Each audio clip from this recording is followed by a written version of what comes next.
اللہ تعالیٰ نے فرمایا، اے محمد صلی اللہ علیہ وآلہ وسلم کے امتی سن لو، اگر گناہ گار بھی ہو تو یہ تسبیح پڑھ لو، اللہ معاف کر دے گا۔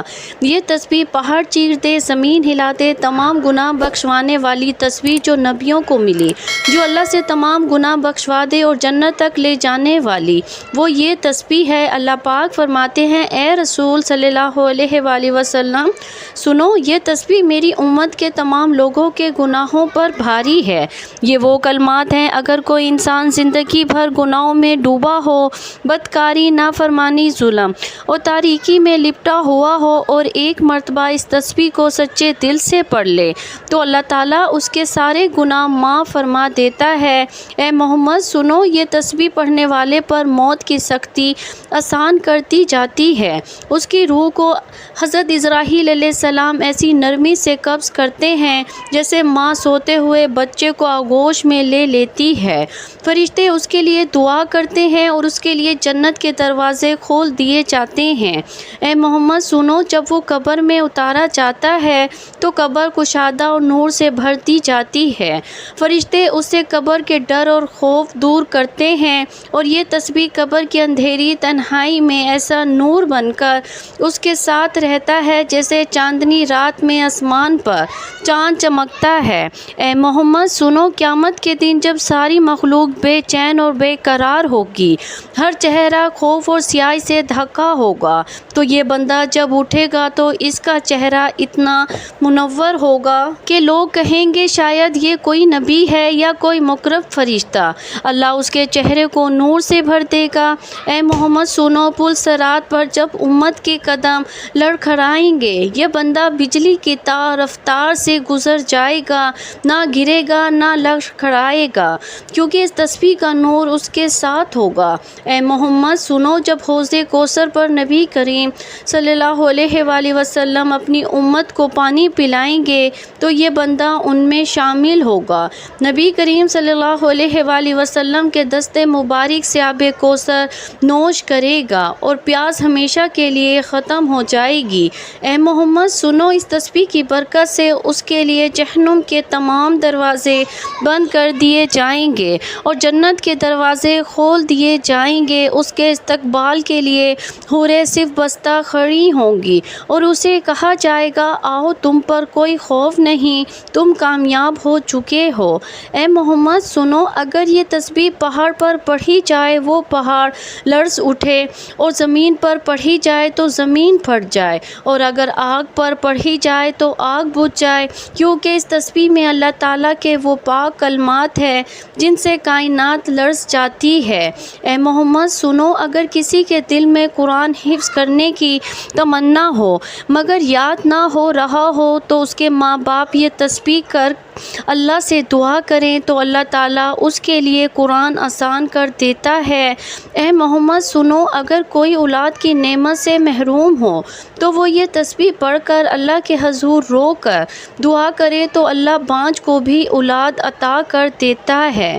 اے محمد سنو، اگر کوئی مصیبت میں پھنس جائے، چاہے وہ زمین کی تنگی ہو، آسمان کی بلندی ہو، قید ہو یا قرض ہو، بیماری ہو یا بے سکونی ہو، یہ تسبیح اس کے لیے نجات کا دروازہ بن جاتا ہے، کیونکہ یہ تسبیح اسم الاعظم کے ان کلمات میں سے ہے جن کے سامنے مصیبتیں عاجز ہو جاتی ہیں۔ اے محمد سنو، اگر کوئی اندھیرے میں گم ہو، راستہ بھٹک جائے تو یہ تسبیح اس کا دل چراغ بن جاتا ہے۔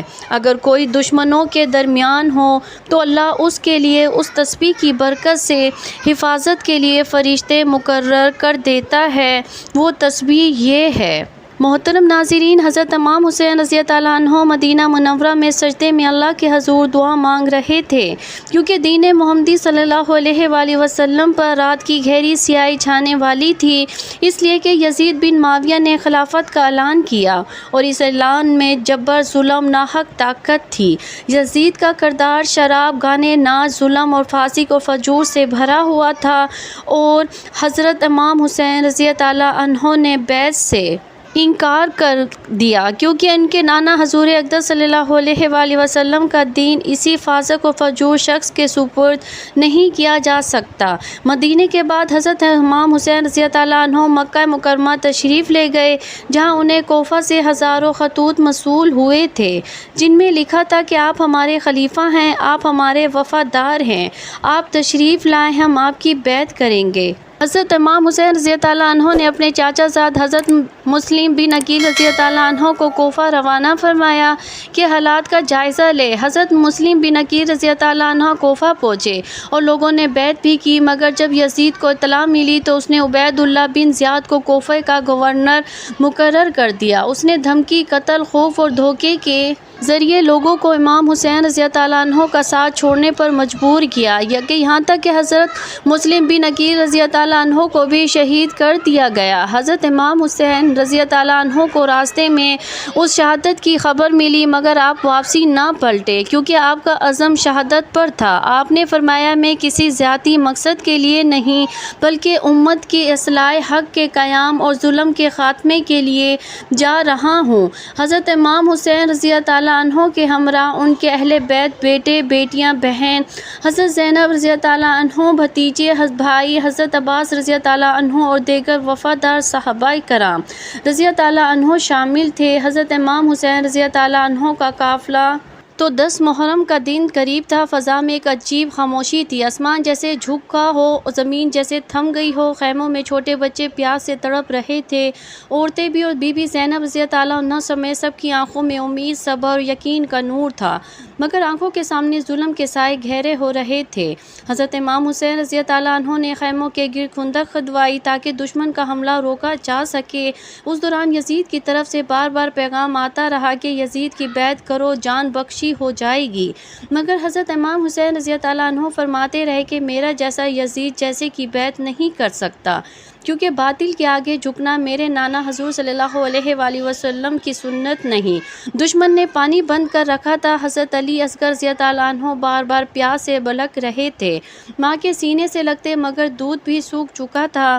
حضرت امام حسین رضی اللہ عنہ نے ہاتھوں پر اٹھا کر فرمایا، اے لوگو، اگر مجھ پر رحم نہیں آتا تو اس معصوم بچے پر رحم کرو، مگر جواب میں ہرملہ جیسے بے رحم نے ایسا تیر مارا جو حضرت علی اصغر رضی اللہ عنہ کے گلے کو چیر گیا اور وہ گود میں ہی دم توڑ گئے۔ حضرت امام حسین رضی اللہ عنہ نے کانپتے ہاتھوں سے معصوم لاش کو خیمے کے پیچھے دفن کیا اور آسمان کی طرف منہ کر کے فرمایا، اے میرے رب، گواہ رہنا، میں نے تیرے دین کی بقا کے لیے اپنا چھوٹا بیٹا بھی قربان کر دیا، اب نوبت یہاں تک آ گئی۔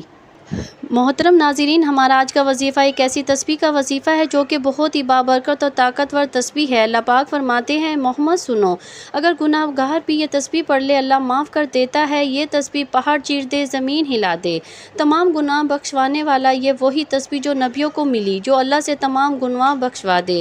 جنت تک لے جانے والی وہ تسبیح یہ ہے، لا الہ الا اللہ الحی القیوم، بحوالہ حدیث جامع الترمذی حدیث نمبر 3477۔ محترم ناظرین، آپ نے سب سے پہلے حضور پاک صلی اللہ علیہ وآلہ وسلم کی ذات اقدس پر درود پاک کا نذرانہ پیش کرنا ہے۔ کوئی سا بھی درود پاک آپ پڑھ سکتے ہیں جو آپ کو درود پاک آتا ہو، یا صلی اللہ علیہ وآلہ وسلم بھی پڑھ سکتے ہیں۔ ایک بار ثواب کی نیت سے میرے ساتھ بھی پڑھ لیں۔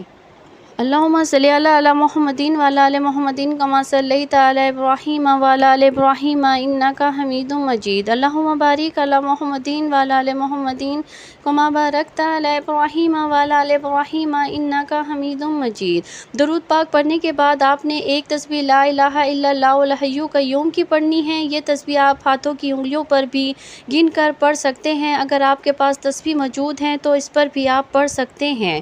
یہ تسبیح آپ دن میں کسی بھی وقت پڑھ سکتے ہیں، جب آپ کو جہاں جیسے وقت ملے آپ پڑھ لینا۔ وقت کی کوئی قید نہیں ہے اور نہ ہی دن کی اور نہ ہی جگہ کی کوئی پابندی ہے۔ یہ وہ تسبیح ہے جس کے بارے میں حضور پاک صلی اللہ علیہ وآلہ وسلم کا فرمان ہے کہ اگر کوئی گناہ گار بھی یہ تسبیح پڑھ لے تو اللہ تعالیٰ اس کے گناہ معاف فرما دیتے ہیں۔